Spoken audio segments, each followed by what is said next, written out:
Good morning. Good morning. All right.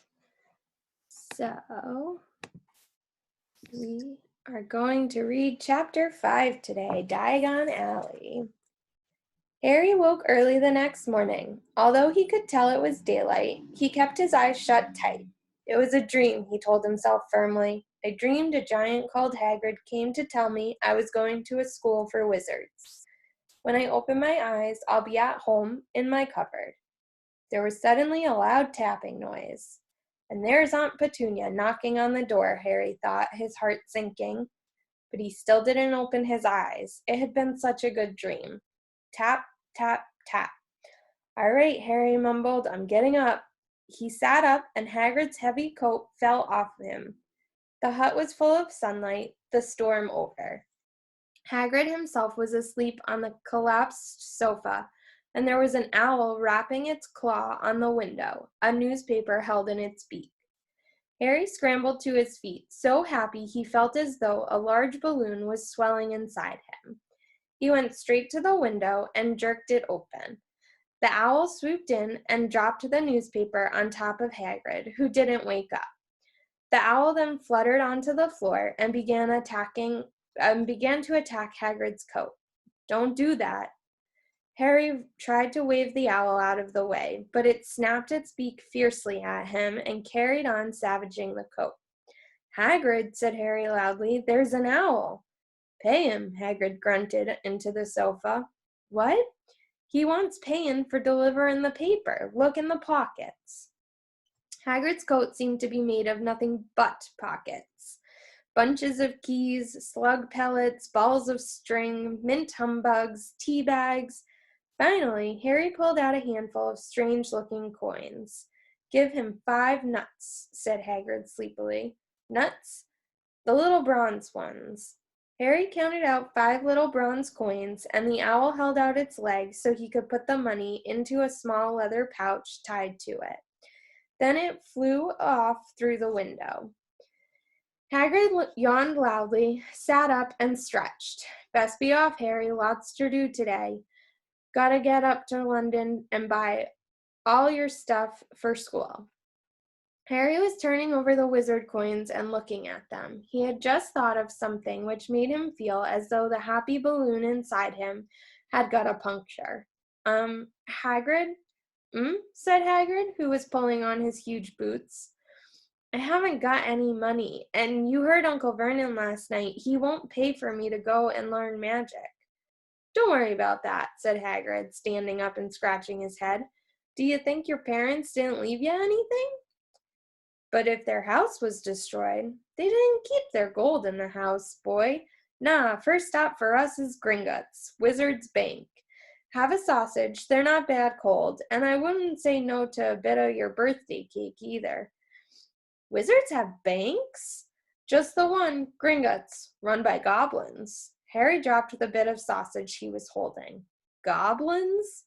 Yeah, so you'd be mad to try and rob it. I'll tell you that. Never mess with goblins, Harry. Gringotts is the safest place in the world for anything you want to keep safe.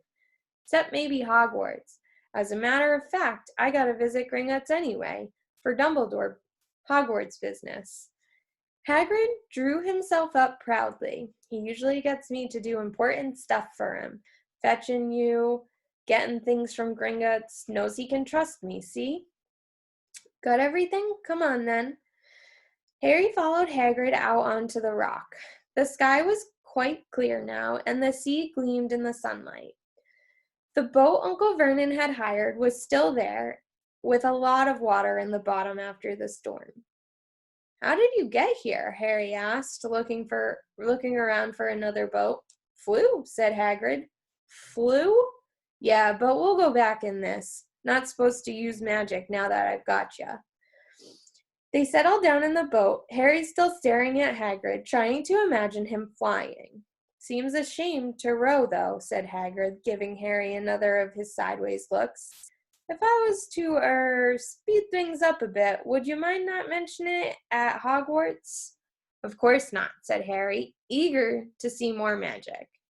Hagrid pulled out the pink umbrella again, tapped it twice on the side of the boat, and they sped off towards land. Why would you be mad to try and rob Gringotts? Harry asked. Spells, enchantments, said Hagrid, unfolding his newspaper as he spoke. They say there's dragons guarding the high-security vaults, and then you gotta find your way. Gringotts is hundreds of miles under London, see? Deep under the underground. You'd die of hunger trying to get out, even if you did manage to get your hands on something. Harry sat and thought about this while Hagrid read his newspaper, the Daily Prophet. Harry had learnt from Uncle Vernon that people liked to be left alone when they did this, but it was very difficult. He'd never had so many questions in his life. Ministry of Magic messing things up as usual, Hagrid muttered, turning the page. There's a Ministry of Magic? Harry asked before he could stop himself. Of course, said Hagrid. They wanted Dumbledore for minister, of course, but he'd never leave Hogwarts. So old Cornelius Fudge got the job. Hagrid and Harry in the boat.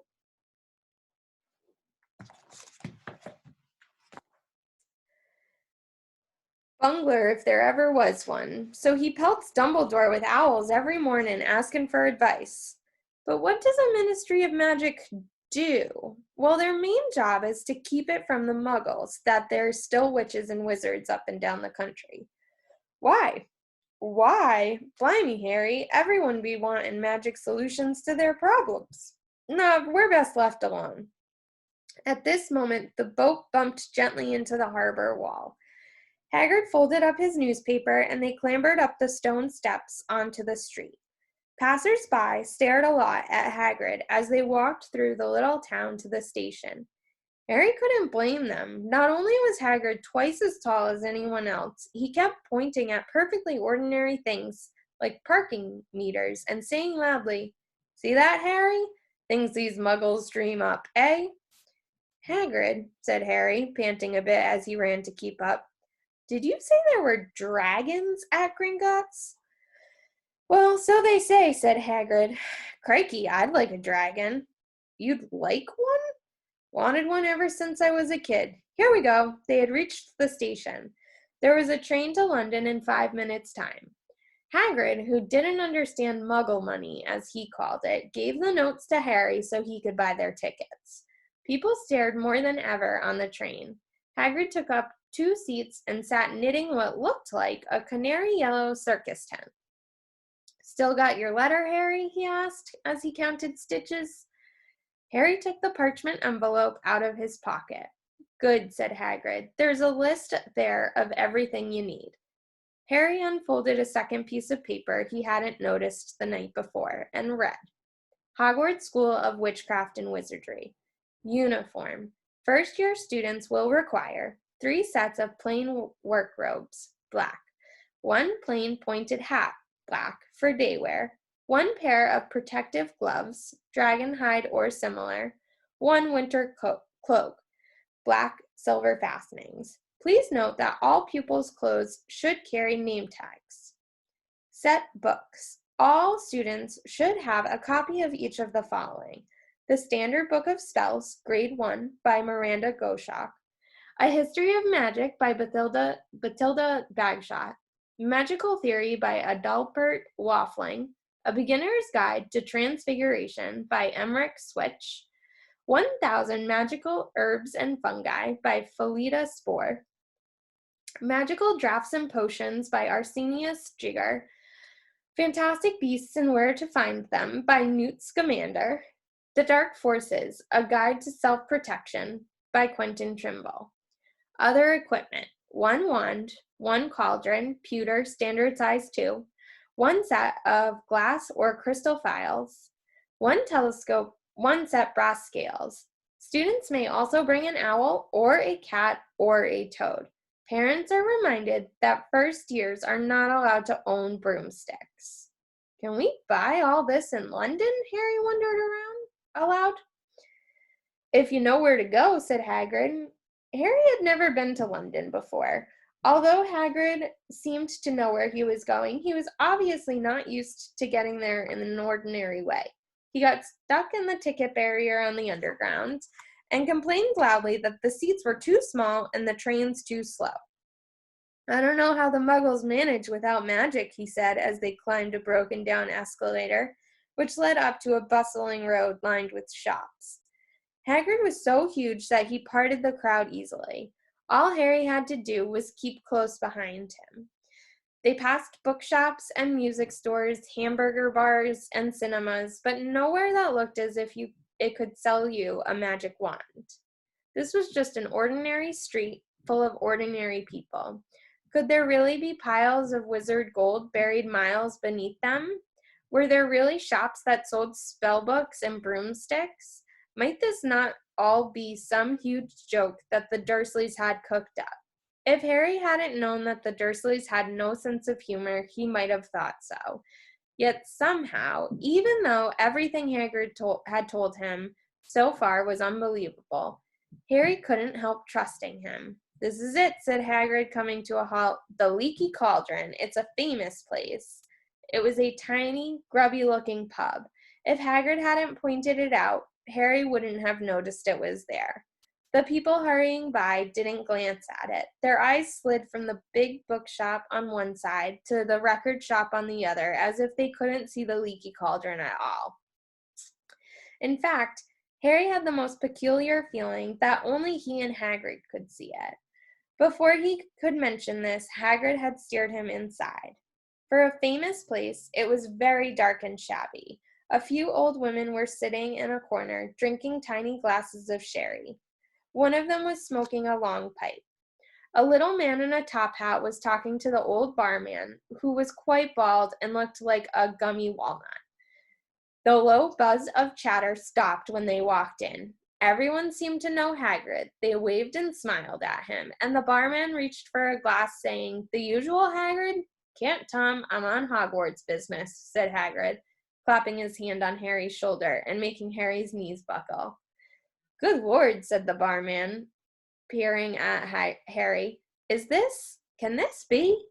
The Leaky Cauldron had suddenly gone completely still and silent. "Bless my soul," whispered the old barman. "Harry Potter, what an honor." He hurried out from behind the bar, rushed towards Harry, and seized his hand, tears in his eyes. "Welcome back, Mr. Potter, welcome back." Harry didn't know what to say. Everyone was looking at him. The old woman with the pipe was puffing on it without realizing it had gone out. Hagrid was beaming. Then there was a great scraping of chairs, and next moment, Harry found himself shaking hands with everyone in the Leaky Cauldron. "Doris Crockford, Mr. Potter. Can't believe I'm meeting you at last." "So proud, Mr. Potter. I'm just so proud." "Always wanted to shake your hand. I'm all of a flutter." "Delighted, Mr. Potter. Just can't tell you. Diggle's the name. Daedalus Diggle." "I've seen you before," said Harry, as Daedalus Diggle's top hat fell off in his excitement. "You bowed to me once in a shop." "He remembers," cried Daedalus Diggle, looking around at everyone. "Did you hear that? He remembers me." Harry shook hands again and again. Doris Crockford kept coming back for more. A pale young man made his way forward, very nervously. One of his eyes was twitching. "Professor Quirrell," said Hagrid. "Harry, Professor Quirrell will be one of your teachers at Hogwarts." Potter," stammered Professor Quirrell, grasping Harry's hand. "Can't tell you how pleased I am to meet you." "What sort of magic do you teach, Professor Quirrell?" Defense against the dark arts," muttered Professor Quirrell, as though he'd rather not think about it. Not that you need it, eh, Potter?" He laughed nervously. "You'll be getting all your equipment, I suppose. I've got to pick up a new book on vampires myself." He looked terrified at the very thought, but the others wouldn't let Professor Quirrell keep Harry to himself. It took almost 10 minutes to get away from them at all. At last, Hagrid managed to make himself heard over the babble. "Must get on, lots to buy. Come on, Harry." Doris Crockford shook Harry's hand one last time, and Hagrid led them through the bar and out into a small, walled courtyard, where there was nothing but a dustbin and a few weeds. Hagrid grinned at Harry. "Told you, didn't I? Told you was famous. Even Professor Quirrell was trembling to meet you. Mind you, he's usually trembling. Is he always that nervous? Oh yeah, poor bloke. Brilliant mind. He was fine while he was studying out of books, but then he took a year off to get some first-hand experience. They say he met vampires in the Black Forest, and there was a nasty bit of trouble with a hag. Never been the same since. Scared of the students, scared of his own subject. Now, where's me umbrella? Vampires? Hags? Harry's head was swimming. Hagrid, meanwhile, was counting bricks in the wall above the dustbin. 3 up, 2 across, he muttered. Right, stand back, Harry.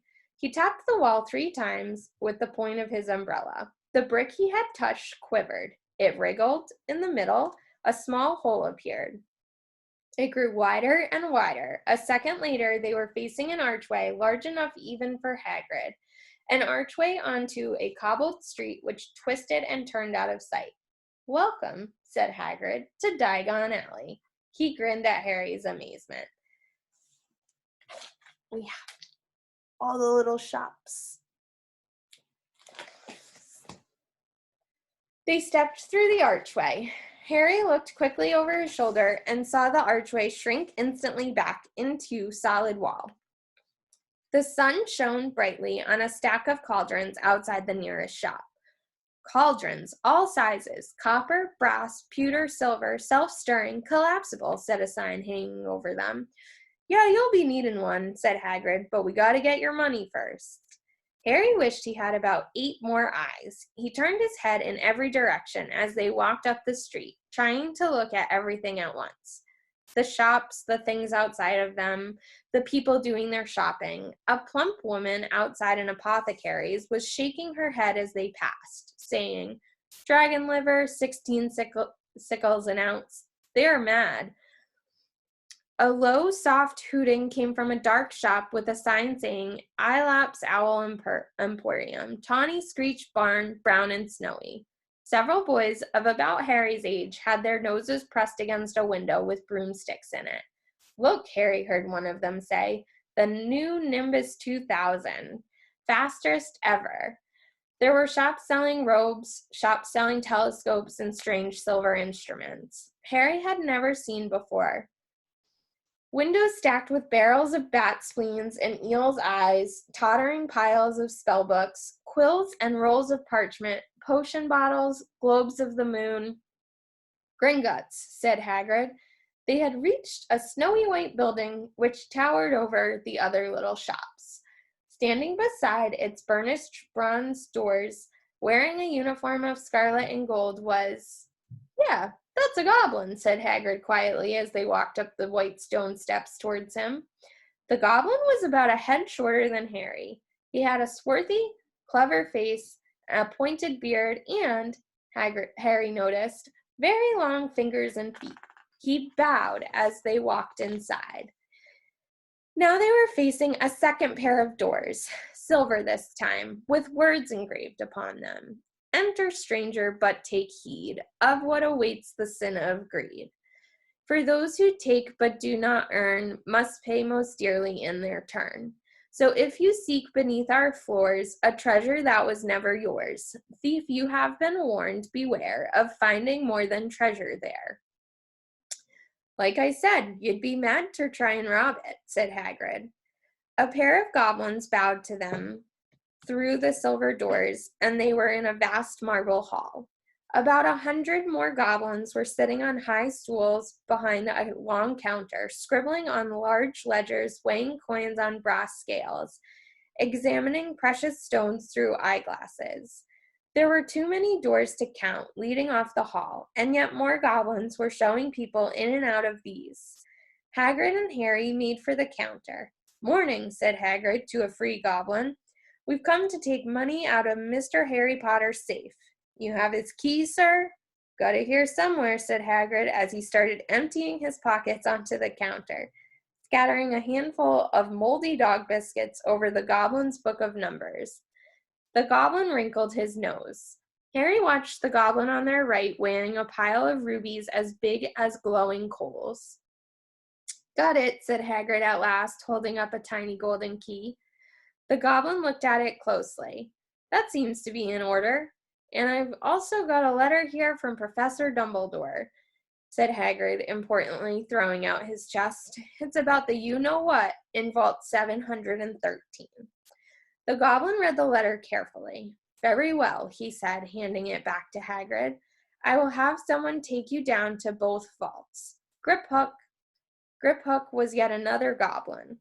Once Hagrid had crammed all the dog biscuits back inside his pockets, he and Harry followed Griphook towards one of the doors leading off the hall. What's the you-know-what in Vault 713? Harry asked. Can't tell you that, said Hagrid mysteriously. Very secret. Hogwarts business. Dumbledore's trusted me. More'n my job's worth to tell you that. Griphook held the door open for them. Harry, who had expected more marble, was surprised. They were in a narrow stone passageway lit with flaming torches.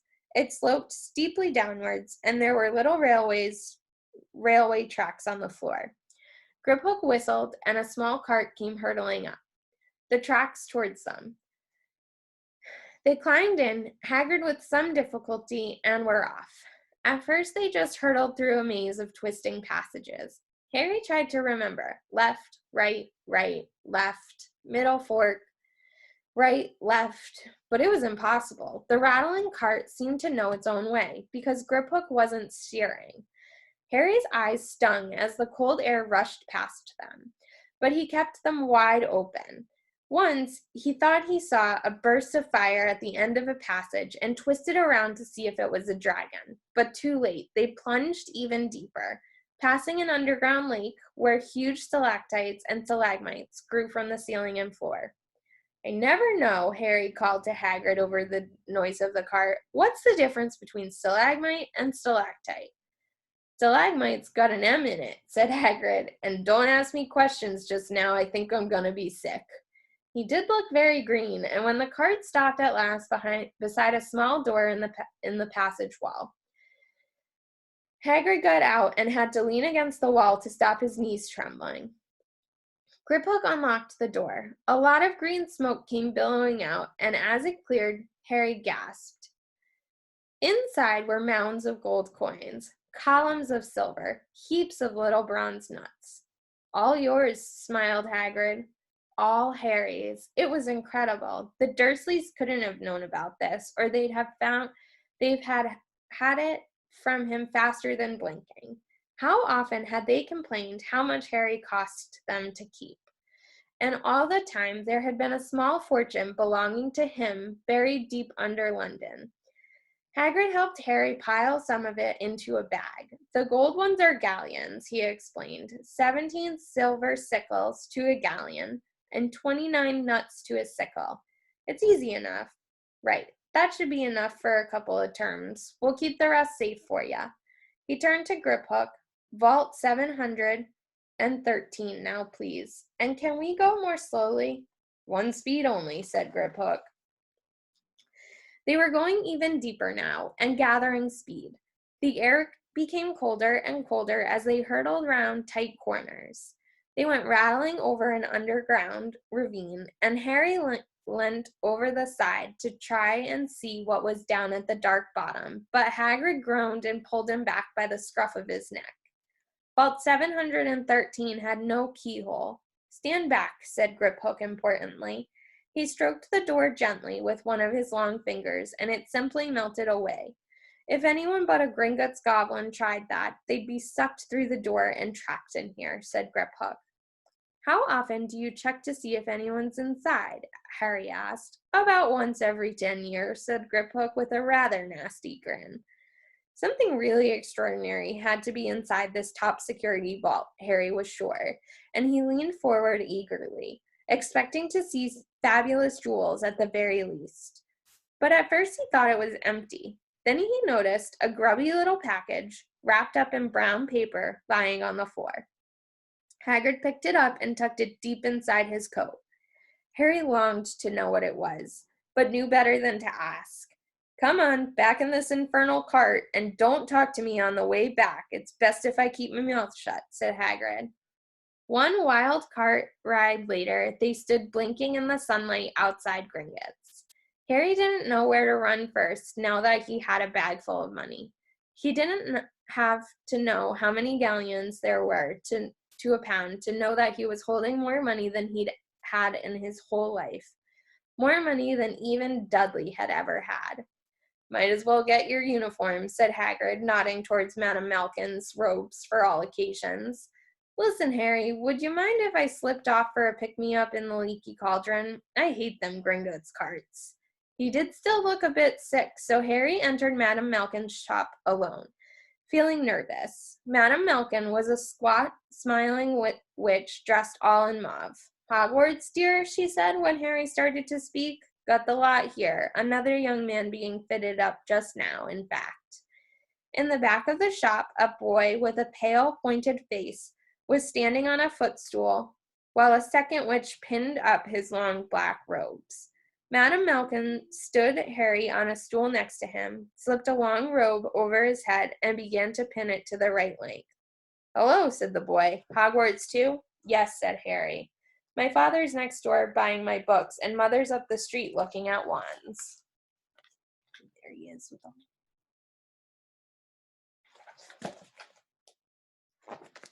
Said the boy. He had a bored, drawling voice. Then I'm going to drag them off to look at racing brooms. I don't see why first years can't have their own. I think I'll bully father into getting me one, and I'll smuggle it in somehow. Harry was strongly reminded of Dudley. Have you got your own broom? The boy went on. No, said Harry. Play Quidditch at all? No, Harry said again, wondering what on earth Quidditch could be. I do.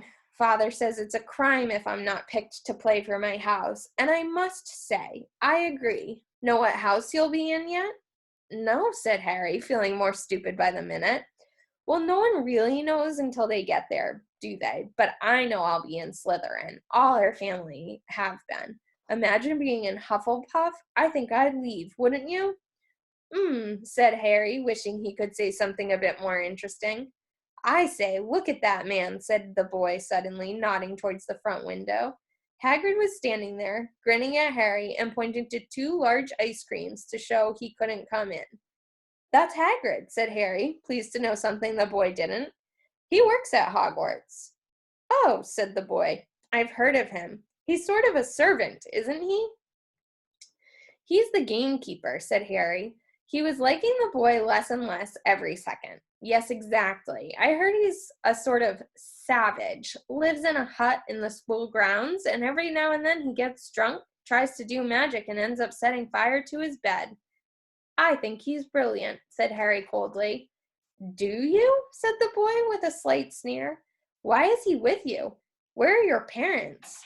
They're dead, said Harry shortly. He didn't feel much like going into the matter with this boy. Oh, sorry, said the other, not sounding sorry at all. But they were our kind, weren't they? They were a witch and a wizard, if that's what you mean. I really don't think they should let the other sort in, do you? They're just not the same. They've never been brought up to know our ways. Some of them have never even heard of Hogwarts until they get the letter, imagine. I think they should keep it in the old wizarding families. What's your surname, anyway?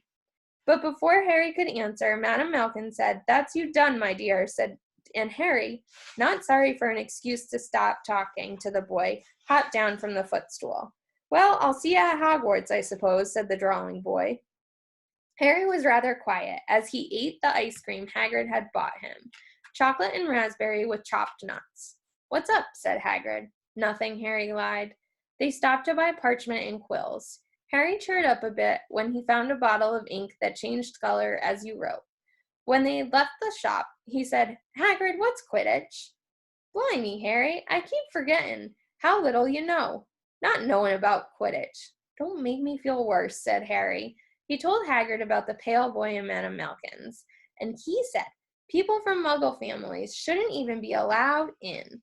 You're not from a Muggle family. If he'd known who you were, he's grown up knowing your name if his parents are wizarding folk. You saw him in the leaky cauldron. Anyway, what does he know about it? Some of the best I ever saw were the only ones with magic in them, in a long line of muggles. Look at your mom. Look at what she had for a sister. So what is Quidditch? It's our sport, wizard sport. It's like football in the muggle world. Everyone follows Quidditch, played up in the air on broomsticks, and there's 4 balls. Sorta hard to explain the rules. And what are Slytherin and Hufflepuff? Schoolhouses. There's 4. Everyone says Hufflepuff are a lot of duffers, but I bet I'm in Hufflepuff, said Harry gloomily. Better Hufflepuff than Slytherin, said Hagrid darkly. There's not a single witch or wizard who went bad who wasn't in Slytherin. You know who was one. Well, sorry, you know who was at Hogwarts? Years and years ago, said Hagrid. They bought Harry's school books in a shop called Flourish and Blots, where the shelves were stacked to the ceiling and books as large as paving stones bound in leather. Books the size of postage stamps in covers of silk. Books full of peculiar symbols, and even a few books with nothing in them at all. Even Dudley, who never read anything, would have been wild to get his hands on some of these. Hagrid almost had to drag Harry away from curses and counter curses, bewitch your friends and befuddle your enemies with the latest revenges, hair loss, jelly legs, tongue tying, and much, much more, by Professor Vindictus Viridian. I was trying to find out how to curse Dudley. I'm not saying that's not a good idea, but you're not to use magic in the muggle world except in very special circumstances, said Hagrid. And anyway, you couldn't work on any of them curses yet. You'll need a lot more study before you get to that level. Hagrid wouldn't let Harry buy a solid gold cauldron either. It says pewter on your list. But they got a nice set of scales for weighing potion ingredients and collapsible brass telescope. Then they visited the apothecary, which was fascinating enough to make up for its horrible smell, a mixture of bad eggs and rotted cabbages. Barrels of slimy stuff stood on the floor. Jars of herbs, dried roots, and bright powders lined the walls. Bundles of feathers, strings of fangs, and snarled claws hung from the ceiling. While Hagrid asked the man behind the counter for a supply of some basic potion ingredients for Harry, Harry himself examined silver unicorn horns at 21 galleons each, and minuscule, glittery black beetle eyes, 5 nuts a scoop. Outside the apothecary's, Hagrid checked Harry's list again. Just your wand left. Oh, yeah, and I still haven't got you a birthday present. Harry felt himself go red. You don't have to. I know I don't have to. Tell you what, I'll get your animal. Not a toad. Toads went out of fashion years ago. You'd be laughed at. And I don't like cats. They make me sneeze. I'll get an owl. All the kids want owls. They're dead useful. Carry your post and everything. 20 minutes later, they left Ilop's Owl Emporium, which had been dark and full of rustling and flickering jewel-bright eyes. Harry now carried a large cage which held a beautiful snowy owl fast asleep with her head under her wing. He couldn't stop stammering his thanks, sounding just like Professor Quirrell. Don't mention it, said Hagrid gruffly. Don't expect you've had a lot of presents from the Dursleys. Just Ollivanders left now, only place for wands. Ollivanders, and you gotta have the best wand. A magic wand. This was what Harry had been really looking forward to. The last shop was narrow and shabby. Peeling gold letters over the door read Ollivanders, makers of fine wands since 382 BC. A single wand lay on a faded purple cushion in the dusty window. A tinkling bell rang somewhere in the depths of the shop as they stepped inside. It was a tiny place, empty except for a single spindly chair which Hagrid sat on to wait. Harry felt strangely as though he had entered a very strict library. He swallowed a lot of new questions which had just occurred to him and looked instead at thousands of narrow boxes piled neatly right up to the ceiling. For some reason, the back of his neck prickled. The very dust and silence in here seemed to tingle with some secret magic. Good afternoon, said a soft voice. Harry jumped. Hagrid must have jumped too, because there was a loud crunching noise, and he got quickly off the spindly chair. An old man was standing before them. his wide, pale eyes shining like moons through the gloom of the shop. "Hello," said Harry awkwardly. "Ah, yes," said the man. "Yes, yes, I thought I'd be seeing you soon, Harry Potter. It wasn't a question. You have your mother's eyes. It seems only yesterday she was in here herself buying her first wand. 10 1/4 inches long, swishy, made of willow. Nice wand for charm work." Mr. Ollivander moved closer to Harry. Harry wished he would blink. Those silvery eyes were a bit creepy. Your father, on the other hand, favored a mahogany wand, 11 inches, pliable, a little more power, and excellent for transfiguration. Well, I say your father favored it. It's really the wand that chooses the wizard, of course. Mr. Ollivander had come so close that he and Harry were almost nose to nose. Harry could see himself reflected in those misty eyes. And that's where Mr. Ollivander touched the lightning scar on Harry's forehead with a long white finger. "I'm sorry to say I sold the wand that did it," he said softly. 13 1/2 inches. Powerful wand. Very powerful. And in the wrong hands, well, if I'd known what that wand was going out into the world to do." He shook his head, and then, to Harry's relief, spotted Hagrid. Rubius Hagrid, how nice to see you again. Oak, 16 inches. Rather bendy, wasn't it?" "It was, sir, yes," said Hagrid. "Good one, that one. But I suppose they snapped it in half when he got expelled," said Mr. Ollivander, suddenly stern. Yes, they did, yes," said Hagrid, shuffling his feet. "I've still got the pieces, though," he added brightly.